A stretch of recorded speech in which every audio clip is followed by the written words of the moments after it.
Hey everyone, welcome back to Native Speakers Channel. I'm Sarah, and I'm so excited you're here with us today.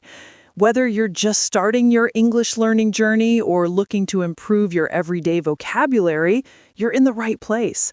We've got something really practical and fun lined up for you today. Thanks, Sarah. Hey, everybody, I'm Johnny, and today we're going to talk about something that every single one of us does regularly: shopping at the supermarket. We're diving into Learn English at the Supermarket, where we'll cover all the essential vocabulary and phrases you need to navigate the grocery store like a native English speaker. Trust me, by the end of this conversation, you'll feel so much more confident during your next shopping trip. Absolutely. Johnny, I think the supermarket is actually one of the best places to practice English because you're surrounded by so many different products, signs, and you often need to interact with employees. It's like a real-world classroom. That's so true. And the great thing is that once you learn this vocabulary, you'll use it over and over again. It's not like learning obscure words you'll never need. So Sarah, let's start with the basics. When you first arrive at a supermarket, what's the first thing you typically do? Well, the first thing I do is grab a shopping cart or a shopping basket. Now, there's a difference between these two. A shopping cart, sometimes we call it a grocery cart or just a cart, is that big metal thing with four wheels that you push around. It's perfect when you're doing a big shopping trip and need to buy lots of items. Right. And the shopping basket is much smaller. It's what you carry in your hand or over your arm. I usually grab a basket when I'm just running in quickly to pick up a few things. In British English, by the way, they call the cart a trolley, which I think sounds pretty cool. Oh yes, the trolley. I love that. Okay, so you've got your cart or basket, and now you're ready to start shopping. The supermarket is divided into different sections or departments. Johnny, what are some of the main sections people should know? Great question. Let's start with the produce section. That's where you'll find all your fresh fruits and vegetables. This is usually one of the first areas you see when you walk in, because supermarkets like to display all those colorful, fresh items right away. You'll see everything from apples and bananas to lettuce, tomatoes, and cucumbers. I love the produce section. It always smells so fresh. And here's a useful phrase. If you want to know where something is, you can ask an employee, "Excuse me, where can I find the produce section?" Or more specifically, "Where are the fresh vegetables?" Most employees are really helpful and will either tell you or even walk you there. Absolutely. And speaking of asking for help, that's such an important skill. Don't be shy. Another common question is, do you have any? For example, do you have any organic tomatoes? Or do you have any ripe avocados? The word ripe means the fruit is ready to eat. It's perfectly mature. That's a great point. And on the flip side, if something isn't ripe yet, we say it's unripe or not ripe yet. You might also hear people say fruit is green, which means it needs more time to ripen. Now, let's move on to another major section, the meat and seafood department. This is where you'll find all your proteins. Yes. In the meat section, you'll find beef, pork, chicken, turkey, lamb, and sometimes more specialty meats. There are different cuts of meat, too. For example, with beef, you might see steaks, ground beef that's been minced or ground up, perfect for making hamburgers or tacos, or roasts for slow cooking. And if you need help at the meat counter, you can say things like, "I'd like 2 pounds of ground beef, please," or "Can I get 4 chicken breasts?" The workers there are called butchers, and they're usually really knowledgeable. They can give you recommendations or even cut the meat to your specifications. Exactly. And right next to the meat section, you'll typically find the seafood section. Here you'll see fish like salmon, tuna, and cod, plus shellfish like shrimp, crab, and lobster. A useful phrase here is this fish fresh? Or, what fish do you recommend today? Because the selection changes based on what's available and fresh. Great advice. Now, let's talk about the dairy section. This is where you'll find milk, cheese, yogurt, butter, and eggs. Even though eggs don't come from dairy cows, they're usually placed in the dairy section for convenience. You might also see cream, sour cream, and cottage cheese here. And here's something interesting. In American supermarkets, the milk is usually refrigerated, but in some countries you'll find shelf-stable milk that doesn't need refrigeration until it's opened. Also, there are so many types of milk now. You've got whole milk, 2% milk, 1%, skim milk, which has almost no fat, and then all the non-dairy alternatives like almond milk, soy milk, oat milk, and coconut milk. The options are endless. And cheese, oh my goodness, there are so many varieties. You've got cheddar, mozzarella, Parmesan, Swiss cheese, Gouda, Brie. The list goes on and on. If you're looking for something specific, you can ask, where's the cheese section? Or do you carry aged cheddar? Love it. Okay, let's move to the frozen foods section. This is one of my favorite areas because it's so convenient. You'll find frozen vegetables, frozen fruits, ice cream, frozen pizzas, frozen dinners, and so much more. Everything is kept in big freezers, usually with glass doors. Yes, and frozen foods can be really budget-friendly, and they last a long time in your freezer at home. If someone asks you where something is, you might say, it's in the frozen section, or check the freezer aisle. An aisle, by the way, is the long corridor between shelves where you walk. Each aisle usually has a number and a sign telling you what products are there. That's such an important word, aisle. You'll see signs hanging from the ceiling that say things like Aisle 5, pasta, rice, canned goods, or Aisle 8, snacks, cookies, chips. This helps you navigate the store quickly. If you can't find something, you can ask, what aisle is the pasta in? Or which aisle has the cereal? Perfect. And speaking of cereal, let's talk about the breakfast food section. Here you'll find all kinds of cereal, from healthy options like granola and oatmeal to sweeter choices like Frosted Flakes or chocolate cereal. You'll also find pancake mix, syrup, breakfast bars, and sometimes Pop-Tarts and other toaster pastries. Breakfast is such an important meal. Now, let's discuss the bakery section.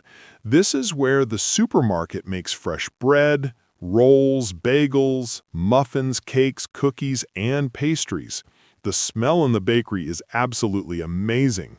If you want something fresh, you can ask, what came out of the oven today? Or, is this bread fresh? I love the smell of fresh-baked bread. Some supermarkets also have a deli section where you can get sliced meats and cheeses for sandwiches. You might hear someone order by saying, can I get half a pound of turkey breast sliced thin, please? Or, I'd like a quarter pound of Swiss cheese sliced medium. The deli is great for making sandwiches at home.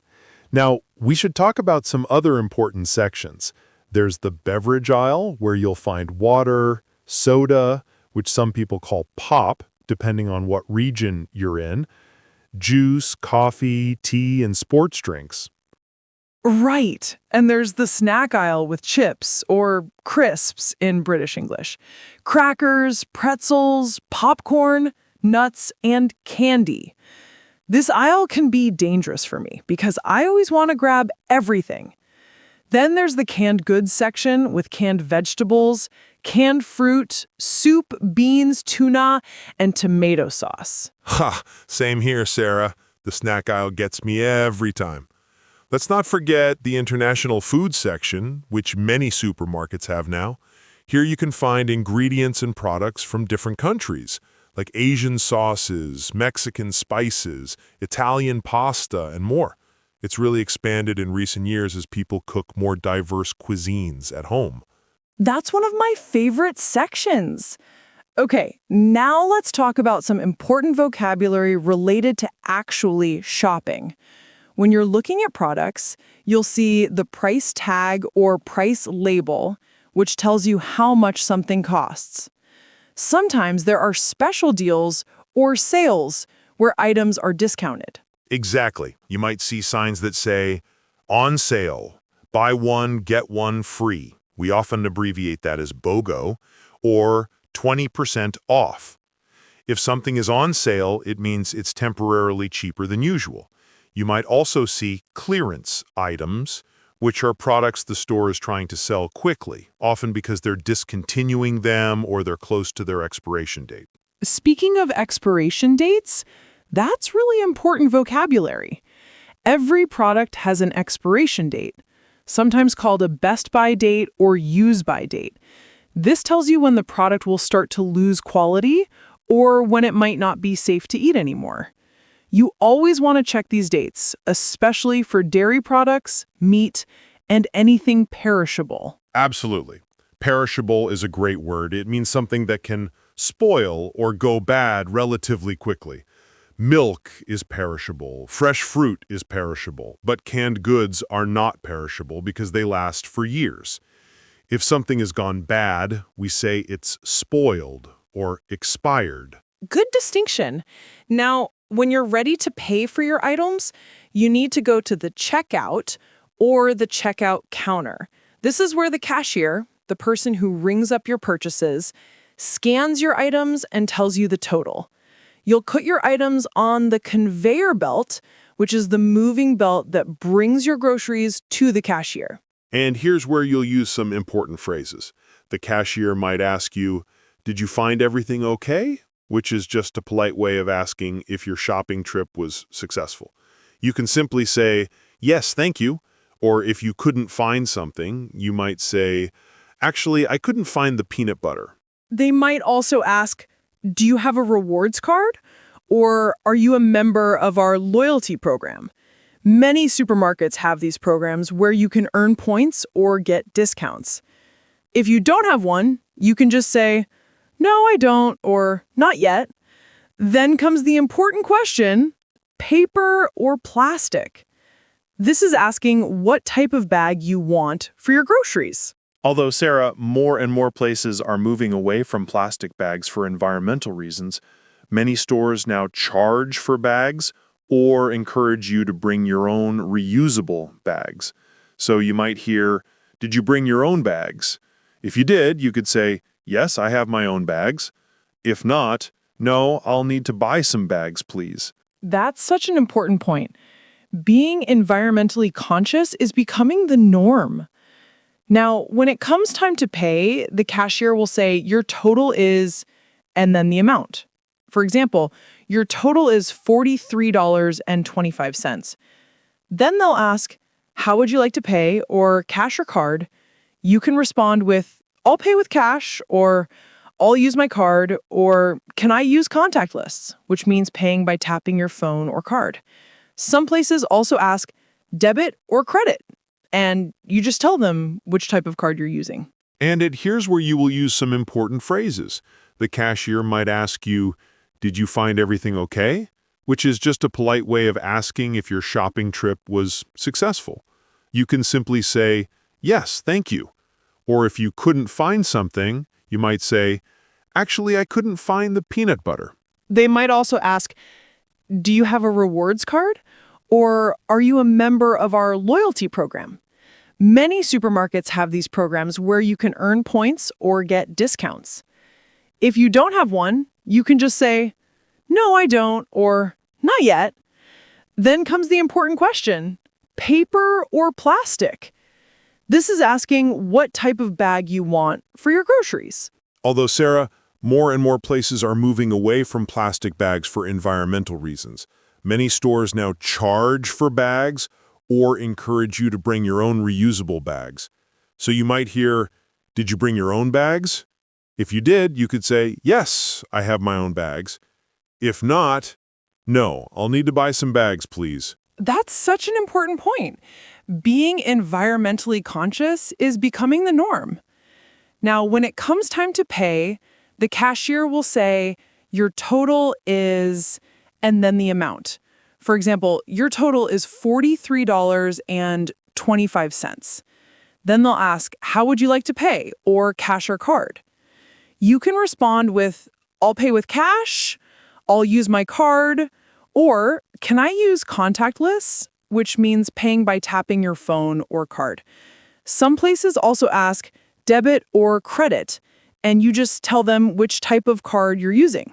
After you pay, the cashier will give you your receipt, which is the paper that shows what you bought and how much you paid. They might say, here's your receipt, or would you like your receipt? Some people don't want the paper receipt and say, no, that's okay, or can you email it to me? Great point.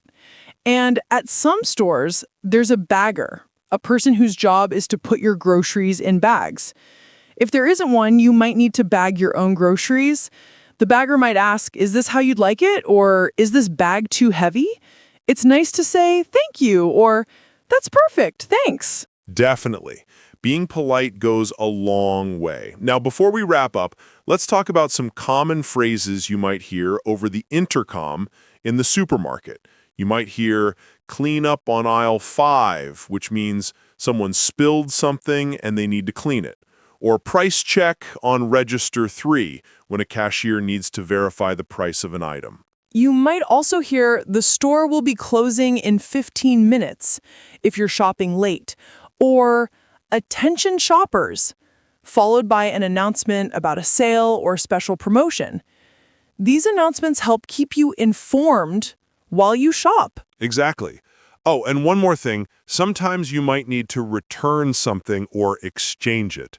If a product is defective or you have changed your mind, you can go to the customer service desk and say, I'd like to return this, or can I exchange this for a different size? You'll usually need your receipt to process a return. That's really helpful. And if something rang up at the wrong price, don't hesitate to speak up. You can politely say, I think this was supposed to be on sale, or this price seems higher than what was marked. Mistakes happen, and cashiers are usually happy to fix them. Absolutely. Being polite but assertive is important. You know, Sarah, I think we've covered so much today, from different sections of the supermarket to interacting with employees, reading labels, checking out, and using practical everyday vocabulary. I hope everyone watching feels more confident about shopping at an English-speaking supermarket now. I completely agree, Sarah. The supermarket really is an amazing place to practice your English. You're reading labels, listening to announcements, speaking with staff, and using practical everyday vocabulary. My advice to everyone watching is to actually go to a supermarket and practice. Don't be afraid to ask questions, read the signs, and really immerse yourself in the experience. That's wonderful advice. Remember, everyone, making mistakes is part of learning. Native English speakers are usually very patient and happy to help if you need clarification on something. The more you practice, the more natural it will become. Pretty soon, you'll be navigating that supermarket like a pro. Exactly. And if you found this conversation helpful, make sure you subscribe to the Native Speakers channel for more practical English lessons. We'll be covering other everyday situations that will help you use English in real life. What topic should we cover next, Sarah? Oh, there are so many possibilities. Maybe ordering at a restaurant, going to the doctor, or taking public transportation. Let us know in the comments what you'd like to learn about. Thanks so much for watching, everyone. Keep practicing, stay positive, and remember, every conversation is a chance to improve. Couldn't have said it better myself. Until next time, happy shopping and happy learning. Take care, everyone. Bye, everyone. See you in the next video.